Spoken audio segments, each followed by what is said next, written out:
Hey, FlimsyLunchTray here, and welcome to World of Warships. For this being a video topic covering update 12.2. So I am back from my work trip to Oslo, and back to hopefully regular production of videos. So I just saw that this article went up. I think it came up today. Yeah, today. So I figured I'll just go ahead and get it covered now, and then the next 2 days I'll feature the Brindisi. So, update 12.2 is going to go into effect this Wednesday. So, with the article, you can it'll show you what local time it goes in for you, which for me will be Wednesday afternoon when it wraps up. So, update 12.2 is Trouble in the Hot Tub, which is something I have tested, a new game mode based off the April Fool's event we had a few years ago. So they have Trouble in the Hot Tub. Oh, 12.1.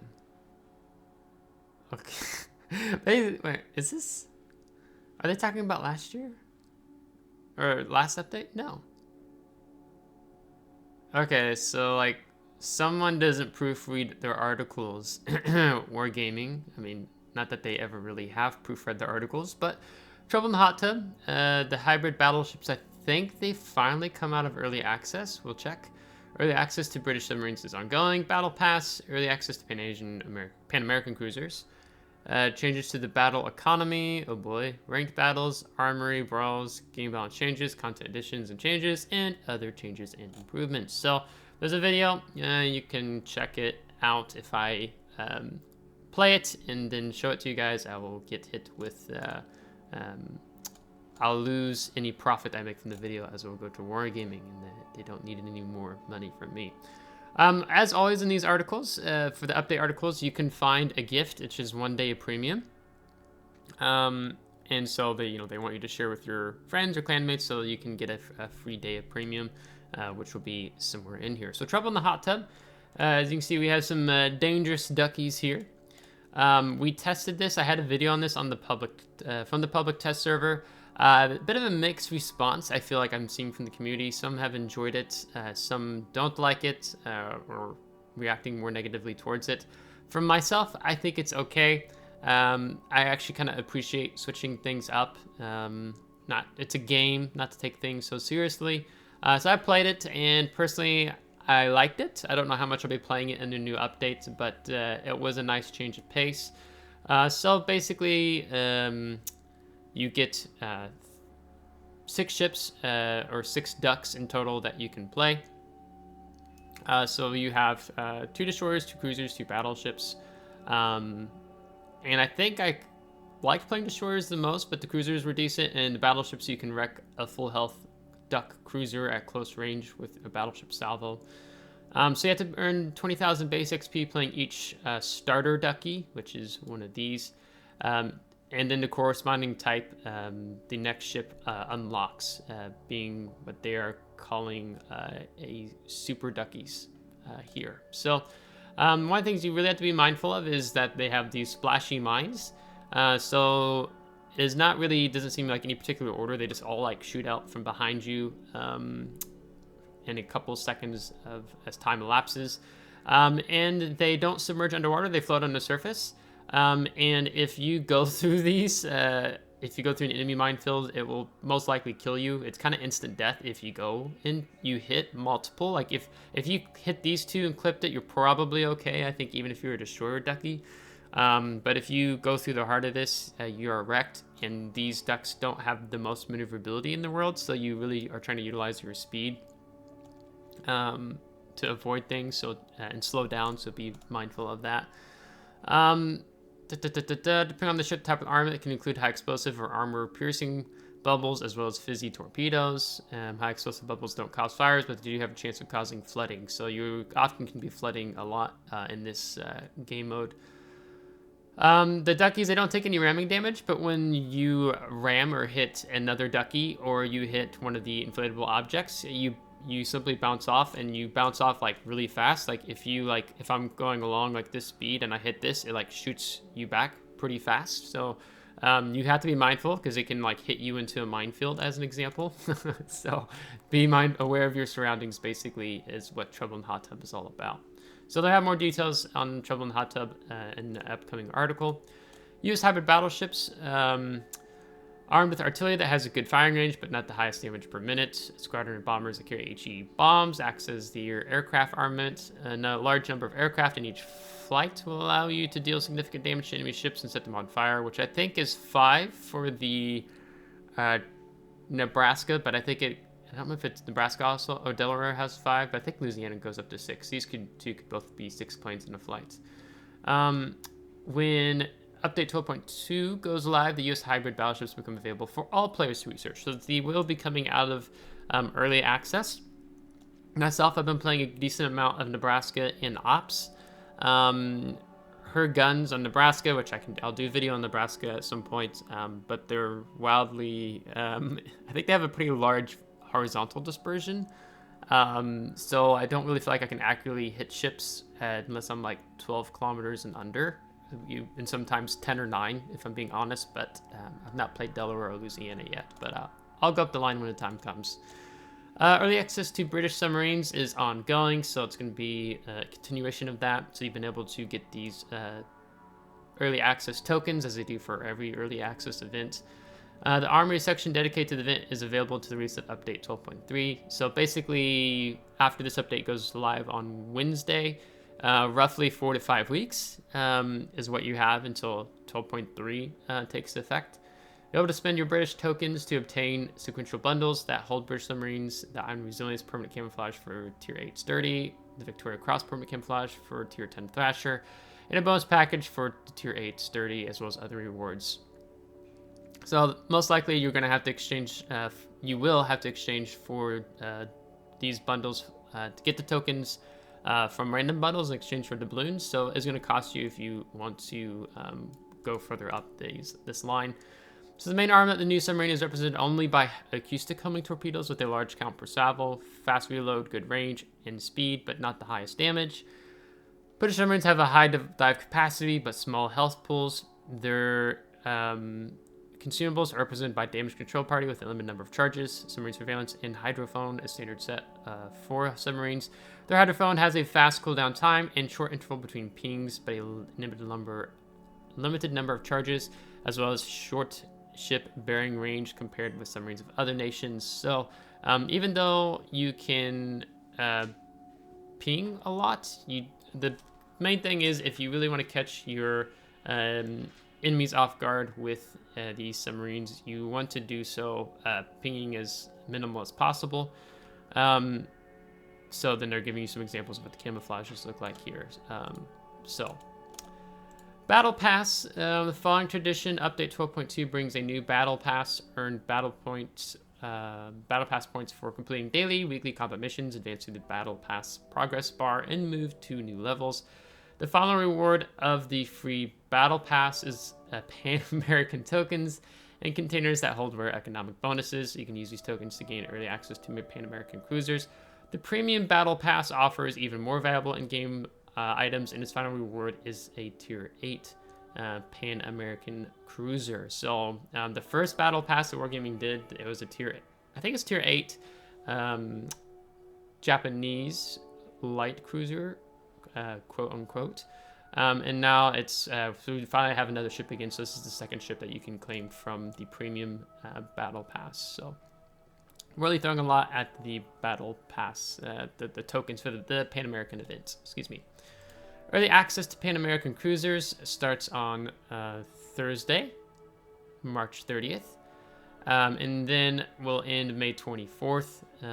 So that's going to be quite some time because they usually keep these ships in early access for 2 months or 2 update cycles. So nothing surprising there.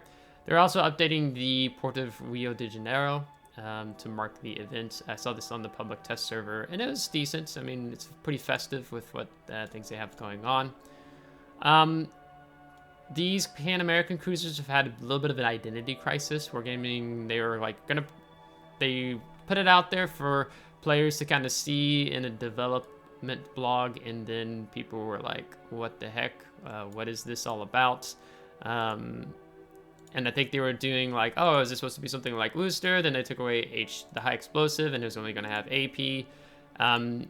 and a lot of back and forth, and it just kind of seemed Wargaming wasn't so sure because of how the player base responded. So these ships will be available. You can, of course, get these ships through early access and also obtaining them via random bundles for doubloons. I don't recommend picking up ships in early access. Just wait till they hit the tech tree and you can research them for free. The number of tokens that can be obtained for free is sufficient to purchase the tier 3 through tier 7 ships. This is pretty standard. So to go beyond this, it's going to cost you money. It's going to cost you doubloons to be able to get what is after them. Features of the new ships. The new cruisers are only armed with AP shells with an enhanced ricochet angles, so it looks like that's what they decided to stick with.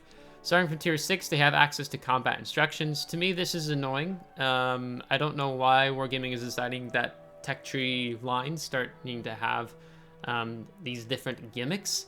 So now we have this magic pixie dust, this gimmick of activating combat instructions increases their consumable cooldown speed. The ships have weak armor but good concealment. So they kind of remind you of, I think, to me they remind me of Wooster. They look quite similar, so to speak, but then also, I don't know, kind of maybe even the British light cruisers with how they're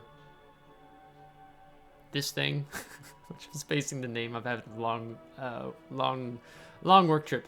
But yeah, so the bridge, that's what I wanted to say. Starting from tier 2, the ships have access to repair party. From tier 6, they have access to specialized repair teams, which restores a considerable portion. So that's kind of reminds you of the British light cruiser line, like the Neptune Minotaur.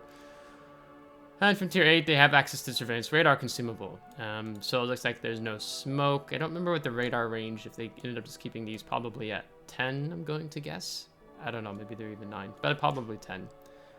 Medium and long ranges are optimal for engagements. However, ships are armed with torpedoes with medium characteristics for force encounters at close range. Okay, so this really... these ships look like the light American cruiser line, the Rooster line, but everything they kind of do seems to revolve more like the British light cruisers. They're like, you know, Edinburgh, Neptune, Minotaur. Even with like how their gun arrangement is. And the fact that they have torpedoes, but then they have the specialized, or they have a repair team party all the way from tier 2, which that's actually not common. Then the specialized repair team. So it looks like they're going to go for a mix of Rooster Minotaur with this line. So I don't know how I feel about that. It just feels like this line kind of lacks its own unique identity. We'll see.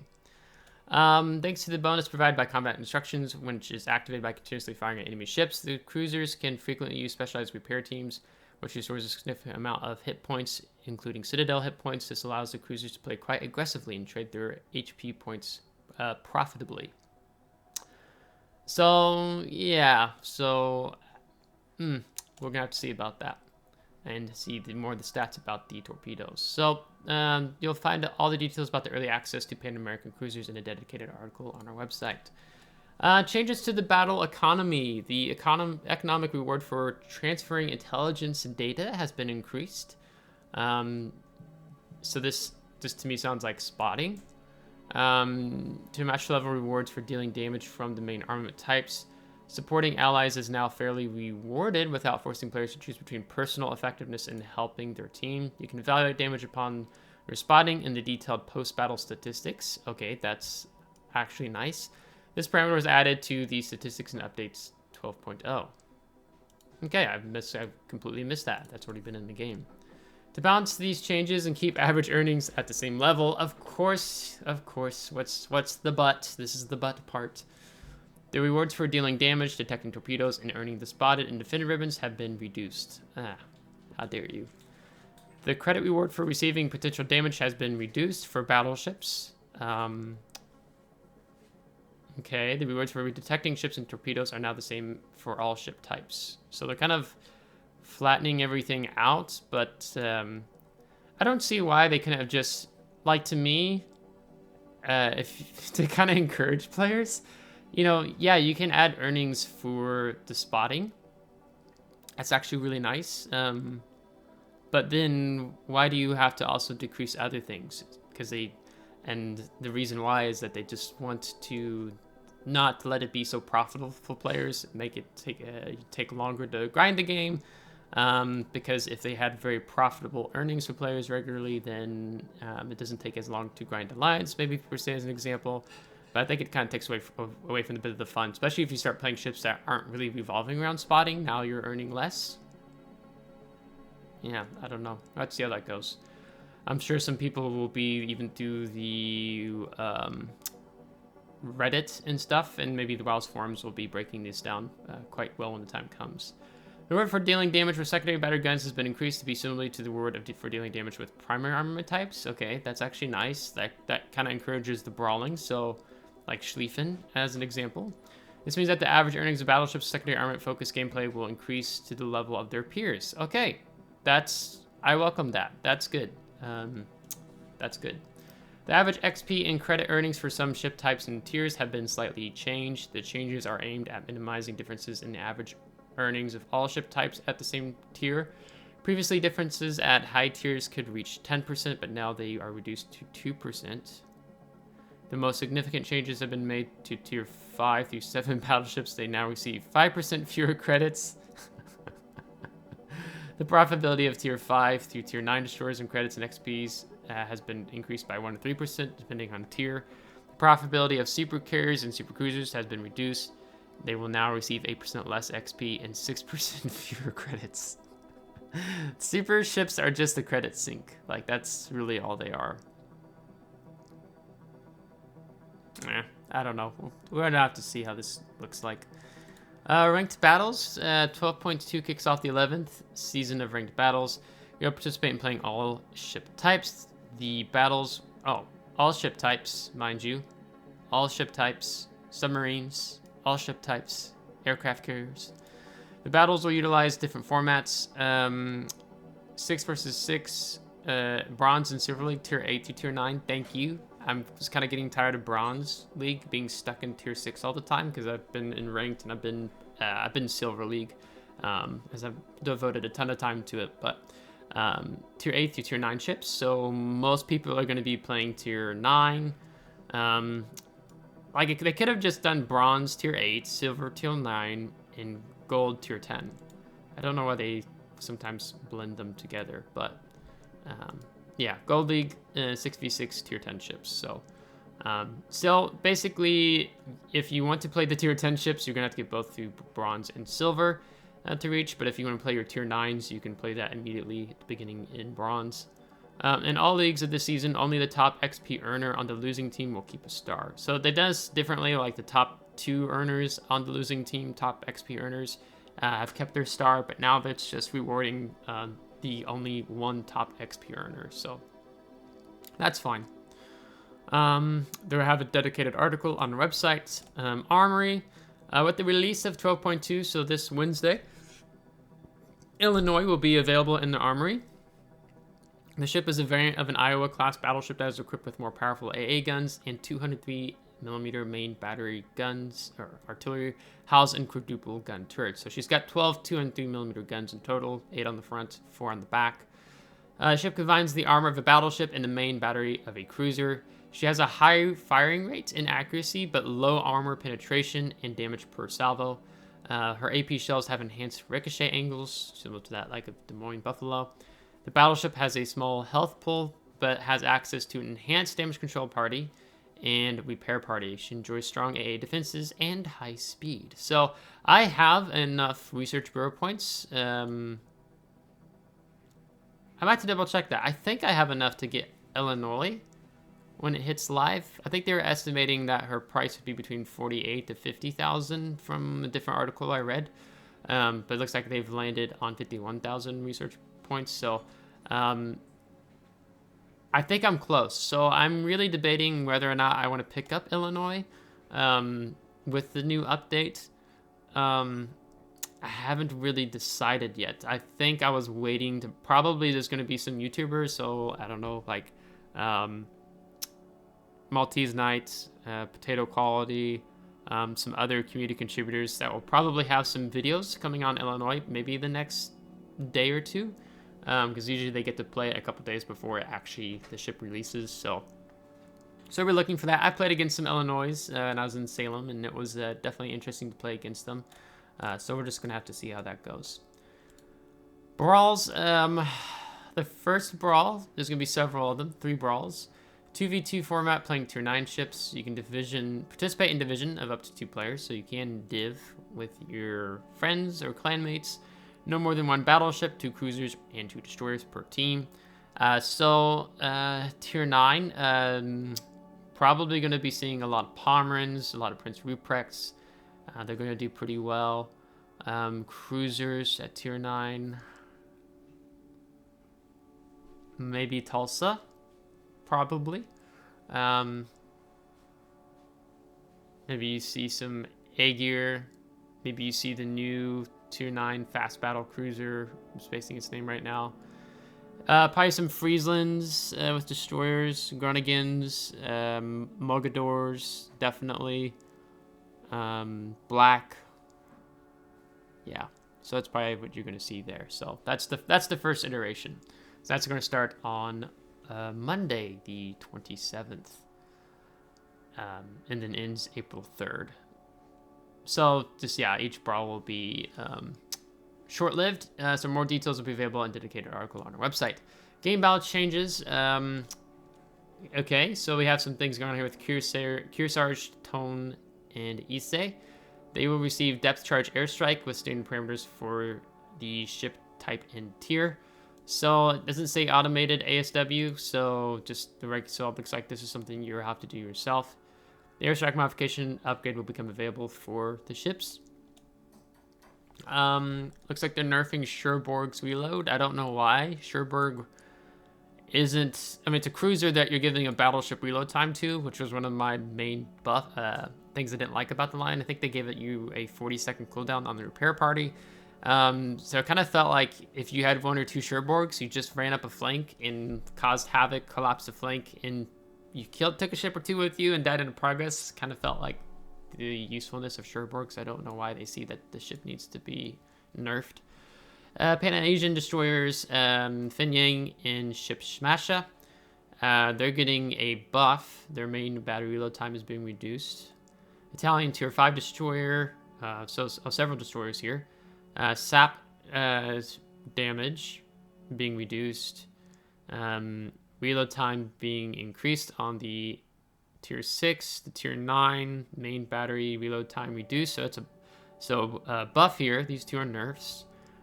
Tier 5 battleship Conte di Cavour, buff reload time dropped from 30 to 28.5. The Italian tier 2 cruiser Nino Bixio, sap reduced, reload time buffed, so a bit of a nerf buff mix there. Soviet tier 5 cruiser Kotovsky is getting a buff. Reload time is being reduced to 9 seconds from 9.5. Japanese, sorry, I'm not saying these numbers out loud. I should probably be doing that for those of you who are not looking at the screen. Japanese tier 5 cruiser Agano fixed an issue with incorrect torpedo damage. The torpedo damage reduced from 20,967 to 17,233. Main battery reload time reduced from 9 to 8.5 seconds. British tier 10 battleship Incomparable getting a buff. Main battery reload time reduced from 29 to 28 seconds. Interesting. I don't know if it was needed, but interesting. Be more potent. Spanish tier 10 destroyer, the Avero de Bazan. The reload time of a series of salvos reduced from 28 to 24 seconds. So this is if you use the burst firing mode. The cooldown time is now going to be reduced. Several things happening with the Dutch tier 10 destroyer Trump. Torpedo speed increased from 64 to 71 knots. The maximum torpedo damage increased from 13,700 to 15,000. And chances of causing flooding with torpedoes increased from 227% to 249%. So buffs all the way around on the torpedoes of Trump. So if you didn't like dealing with them already, you're probably not going to like dealing with them as much now. Content additions and changes. We've added 4 submarine commander emblems, which are similar to existing emblems for other ship types. The condition for obtaining emblems is to achieve a certain average damage per value per battle playing submarines over the last 100 battles. This can be done in random battles, playing submarines of specific tiers. So here you have tier 8 and 10 being 23,000. Tier 8 and 10 for Submarine Commander 2 is 26,000. Submarine Commander 1, tier 8, tier 10, 40,000. Submarine Commander Elite Forces of only tier 10, 60,000. And then here you can see what the icons look like, or these emblems. So for the collectors, they're probably going to be wanting to play this. So, and they get those additional emblems. The Shadow map has been removed from the list of maps for Clan Battles. Season 20 has been replaced by Hotspots. So, interesting. So this will be an interesting map to play around. We've added the ships. I don't know where we're giving zoom with this. We've added the ships, the tier 9 Star Kitakaze and tier 8 Star Edinburgh, with characteristics similar to those of the Kitakaze and Edinburgh respectively, as well as commanders Andromeda and Triangulum with special voiceovers. So the only thing you're getting different, from my understanding, with these two ships is that they're exactly a tech tree ship, but just with cosmetic and voiceover differences. So the main feature of the ship is permanent camouflage that reacts to events around the ship and changes its appearance right in battle. So if you fancy that, there you go. I think it's just another way for Wargaming to get more money playing the game from the player base among the whales. New content for the King of the Sea 15 tournament has been added to the game. King of the Sea Viking permanent camouflage for Holland. Oh, come on. Oh, I like this so much. Oh, that looks so good. Oh, that looks so good. Since I live in Norway, I'm really, well, I mean, this is Scandinavian, but in Norway, I'm really digging more like the Viking symbolism, with the lines and stuff in particular. Oh, I want that. Oh, I want that. Commander Bjorn Konunge with a special voiceover. The King of the Sea 15 commemorative flag, and the King of the Sea 15 finalist achievements. That's cool. That's cool. I don't think I'm going to read these things. You can read them for yourselves. This is just some different mechanics with dropping. Following ships have been added for testing by developers, super testers, and community contributors. This is the new tier, the new European line. Some of these destroyers are actually supposed to be, I think, 1 or 2 Norwegian destroyers. There's a bit of a mix there. So that will be interesting to see. The tier 8 Nottingham cruiser and a premium tier 10 American submarine. An update 12.4. This is super important, super important, super important. An update 12.4. So in 2 more update cycles, the tier 9 Groningen, the tier that is the Dutch, Japanese tier 10 Hayate destroyer, the Japanese tier 9 heavy cruiser Azuma, and the tier 9 heavy cruiser, German heavy cruiser, the Aegir, will no longer be available to purchase in the tech tree for free XP. At the same time, players will have the opportunity to purchase these ships later in the Armory for coal. So they're switching these ships from free XP ships to coal ships. So Wargaming has been really taking away, picking up ships for free XP. Groningen is the copy paste of Friesland. So if you have Friesland, you don't necessarily need Groningen unless you're trying to go. You have a lot of free XP laying around and you're trying to get ships through the Santa crates. So I'm not picking up Groningen. I have Friesland already. It's for 1 million free XP. Hayate, on the other hand, is for 2 million free XP. I've been grinding free XP. I think I have 1.3 or 1.4 million with Hayate in mind to pick up because she's so expensive. But I'm like, but I already can do 2 resets on the Japanese destroyer line for research bureau points and pick up,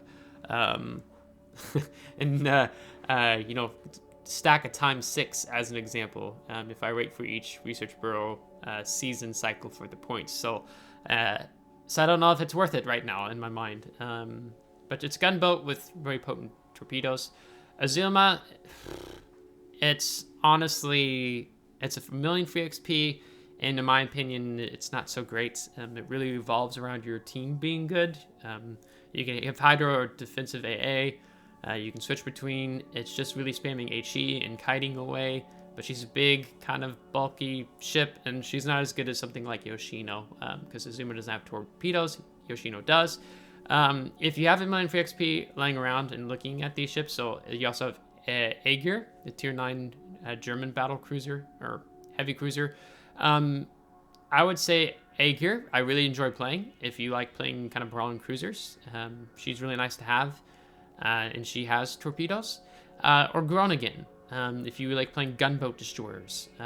Those two would be the first I would look at before looking at Azuma or Hayate if you don't have them. Otherwise, you can just pick them up for Cole in the Armory later on. And so here's the 1 day of premium for myself. Finally, other changes and improvements. Updated pop-up windows with currency and resource descriptions. Fixed a number of issues. Improved the interface for the Battle Pass window. Updated pop-up windows that describe combat instructions. Improved the interface of introductory missions for newcomers and added new tips. Okay, sweet. Thanks for helping new players in the game, Wargaming. Added a Pan-American tech tree to the tech tree tab. Improved the geometry and textures of the following ships. Okay, they have several ships here. Several super ships, okay. Improve the geometry and textures of the Boltata permanent camouflage for the Jura, and Mid-Autumn Festival permanent camouflage for the Kaga premium aircraft Japanese carrier. Fixed visual effects in a naval-based port, updated the feature of the British submarine branch, improved the game client performance when viewing the ship parameter section and equipment window in the tab.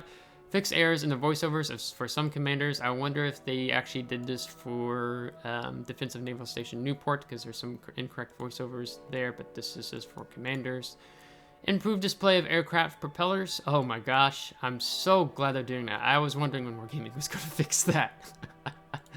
Fix an issue that prevented the ship name from displaying on the Iron Resilience permanent camouflage for the Tier 8 Sturdy and Victoria Cross permanent camouflage for the Tier 10 Thrasher, both British submarines.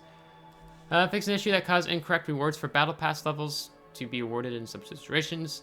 Fix an issue that caused some interface elements to be displayed incorrectly in the ports. Fix an issue that caused the game client to crash when exiting battles or container window. Okay, thank you. That was happening to me and some other players I know. Fix the position of aircraft on decks of aircraft carriers Senzang and Indomitable and Hakuryu. Fix an issue that sometimes causes the game client to crash when ending Operation Hermes or attempting to reconnect to it. Thank you. Fix an issue that caused the progress for received rewards for League to not reset when changing a sprint in ranked battles. Fix an issue that caused the flag to be displayed incorrectly in ship specification section in the port. Fix an issue that sometimes caused incorrect music to be played when helming submarines. And then for a complete list, please refer to player support. So then you can open this up. And there should be even more things that they've done. No, they pretty much listed it all there, I think. No, fix the Hornet icon in the ports. Oh, that was a big deal. Yeah, so this is update 12.2, so we're just really going to have to see how things end up ending up here outside of Wargaming's one that I've seen so far. Proofreading fail 12.1 when it's update 12.2. So probably the biggest things to take away from this is the economy changes. We're going to have to keep a close eye on that and actually see if it's truthful to what Wargaming has said. You have early access for the Pan-American cruisers, still have the ongoing early access for British submarines. U.S. hybrid battleships coming out of the early access. You have the new game mode, Trouble in the Hot Tub. That will be temporary, and it will leave the game before... I'm guessing it's staying in for the whole update, or it's going to be in the dedicated article. It's going to be in a dedicated article, so it's a 7 versus 7, by the way. I don't think I said that earlier. Yeah, so not a whole lot going on besides a lot of the early access and ships coming out early access. So if you liked me going over the update article, please give the video a like. Let me know in the comments. I would try to cover these update articles, only once a month, give you some of my thoughts. And for those who maybe don't like reading and just want to listen in. So If you are enjoying the content, please consider subscribing if you haven't already. I want to say that in the beginning of the videos, but I tend to forget. So it does help me out as a YouTube content creator. So until next time, take care.